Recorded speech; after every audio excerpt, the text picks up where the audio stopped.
Hi friends, welcome back to my channel. ఈరోజు ఈ వీడియోలో ఏంటంటే వరిపిండితో అప్పడాలు ఎలా తయారు చేసుకోవాలో నేను ఈజీగా మీకు అర్థమయ్యే విధంగా చెప్తాను. ముందుగా ఒక కప్పు మనం ఏ కప్పు అయితే వరిపిండి తీసుకుంటున్నామో అదే కప్పుతో 2 కప్పులు వాటర్ వేసుకొని బాగా మిక్స్ చేసుకోవాలి. వరిపిండి అనేది చూడండి, ఎక్కడ లంప్స్ లేకుండా వరిపిండి మాత్రం బాగా కలుసుకునే విధంగా కలిపి సైడ్కి పెట్టుకోవాలి.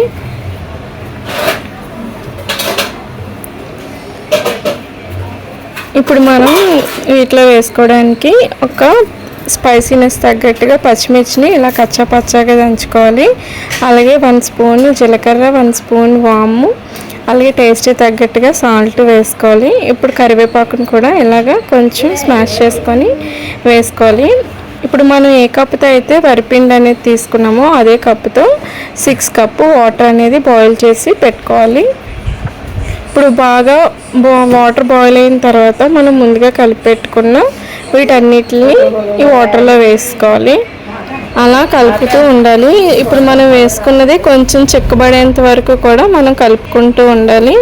ఈ టైంలోనే సాల్ట్ అది ఒకసారి చెక్ చేసుకోండి, సరిపోకపోతే మళ్ళీ వేసుకోండి.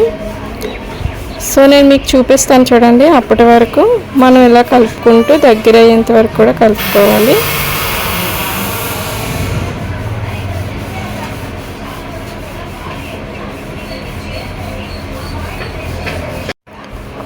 సో చూసారు కదా, ఇప్పుడు కొంచెం చిక్కబడింది. ఇంకొక 5 మినిట్స్ ఉంటే మనకి ఇది అనేది రెడీ అయిపోద్ది. చూడండి, ఇది కొంచెం చిక్కబడింది.